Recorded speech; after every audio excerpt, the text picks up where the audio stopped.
ఇలా దానం నాగేందర్ గారు మాట్లాడింది స్టేట్మెంట్ ఆంధ్రజ్యోతిలో నేను చూసిన.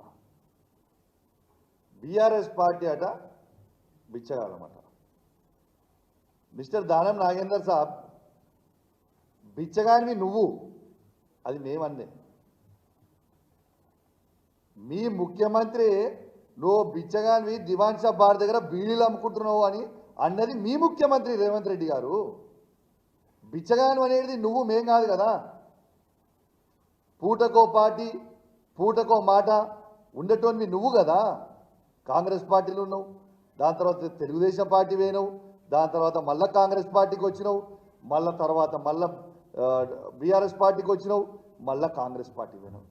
You are named as a cheater of Hyderabad. నీకంటే పెద్ద చీటర్ ఈ ప్రపంచంలోనే లేడు. ఫ్రస్ట్రేషన్లో మాట్లాడుతూ ఉన్నావు. మొన్న ఈ పార్టీలో చీట్ చేసి పోయి కాంగ్రెస్ పార్టీ నుంచి సికింద్రాబాద్ పార్లమెంట్గా చేస్తే ప్రజలు నీకు బుద్ధి చెప్పిర్రు. రేపు నువ్వు ఎమ్మెల్యేగా కాదు, మాజీ ఎమ్మెల్యేగా శాశ్వతంగా మిగిలిపోతావు. గ్యారెంటీ నాగేందర్ రాసి పెట్టుకో అని చెప్తా ఉన్నాను. ఇక కడియం శ్రీహరి మాట్లాడిండు. రెండో బెంచ్ ఉన్నదట, మూడో బెంచ్ ఉంటుందట. అరే మీకు సిగ్గులు శరాలు లేవా? నేను అడుగుతున్న పార్టీలు మారిన వాళ్ళకి లేవా మీకు సిగ్గు శరము లజ్జ మానం ఇజ్జత్ లేని వాళ్ళ మీరు మొగోళ్ళే కదా, పెద్ద పిగుడుగాలే కదా మీరంతా. మరి మీకు దమ్ముంటే రాజీనామా చేసి ఎలక్షన్ రా, ప్రజలు జవాబు చెప్తారు కదా. కడియం శ్రీహరి గారు పచ్చి మోసగాడు. ఏదో నేను పెద్ద క్యారెక్టర్ మనిషిని, నాకు బాగా క్యారెక్టర్ ఉందని చెప్పుకొని బిల్డప్ ఇస్తాడు. అయినంత పెద్ద చీటర్ని ఈ ప్రపంచంలో నేను చూడలేదు. ఎందుకంటే పార్లమెంట్ క్యాండిడేట్గా మేము డిక్లేర్ చేసినప్పుడు పొద్దున వస్తాడు, కేసీఆర్ గారి దగ్గర బ్యాగులు తీసుకొని పోతారు, సాయంత్రం పోతాడు, పోయి కండవ కప్పుకుంటాడు కాంగ్రెస్ పార్టీ. ఇదా నీ క్యారెక్టర్?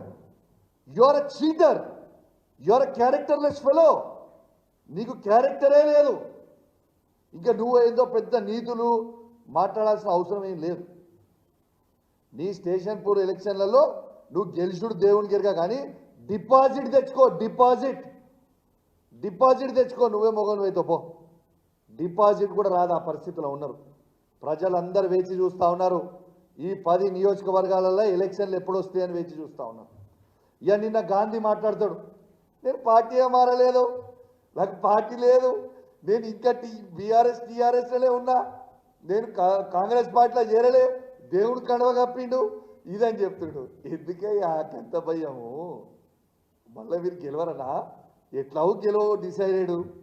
మరి నువ్వే కదా గాంధీ గారికి చూపించాలనుకుంటున్నా. ఆయన మాట్లాడిన వీడియో ఒక్కసారి మీ అందరికీ మీ ద్వారా వినిపిస్తా. ఒక్కసారి మీరు చూపించాలని నేను విజ్ఞప్తి చేస్తా ఉన్నాను.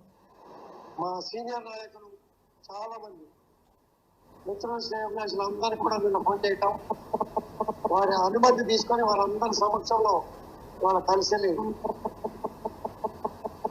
కాంగ్రెస్ పార్టీలో చేరడం జరిగింది. మీడియాలో అయినారు కదా, స్వయంగా గాంధీ గారే వారి నోటి నుంచి కాంగ్రెస్ పార్టీలో చేరినా అని చెప్పినాం. నిన్నేం చెప్తావు? అది కాంగ్రెస్ కండువ కాదు, దేవుని కండువ అని చెప్తావు. ఎందుకే మీకు అంత భయము? నిజంగా చెప్పాలంటే ఈ గాంధీ గారు ఒరిజినల్ గాంధీ అనుకున్నాం, కానీ నకిలీ గాంధీ వెళ్ళిండు. ఏంటిదే నకిలీ గాంధీ? నువ్వు నకిలీ మాటలు మాట్లాడు, పూటకో మాట. నీకు ఖచ్చితంగా నీకు కూడా షేర్లింగంపల్లిలో డిపాజిట్ పోవడం ఖాయం. నేను ఇలా ఒక గిఫ్ట్ పంపుతా ఉన్నా ఈ 10 మంది మారిన ఎమ్మెల్యేలకి. మంచిగా తెచ్చిన ఓ చీర ఇంకా గాజులు తెచ్చిన. ఇలా ఈ 10 మంది ఎమ్మెల్యేలకి నేను చూపిస్తా ఉన్నా. దానం నాగేందర్ గారు, కడియం శ్రీహరి గారు, గాంధీ గారు, ఇక మారిన 10 ఎమ్మెల్యేలు, వెంకట్రావు గారు, పోచారం శ్రీనివాసరెడ్డి గారు, కృష్ణమోహన్ గారు ఉన్న 10 ఎమ్మెల్యేలు. మీకు శాత కాకపోతే ఇగో ఈ చీరలు గాజులు కొనుక్కొని వేసుకొని తిరుగు రిపబ్లిక్లా. ఇజ్జత్ లేని వాళ్ళు, మీకు ఇజ్జత్ ఉందానే అసలు? మీకు ఇజ్జత్ లేని వాళ్ళు కాబట్టే ఇగో మీ ఇద్దరికి మీరు మొగోలు కాదు కాబట్టే ఇగో చీరలు గాజులు పంపుతా ఉన్నా. ఈ 2 కూడా మీరు వేసుకొని తిరగాలని నేను విజ్ఞప్తి చేస్తూ ఉన్నాను.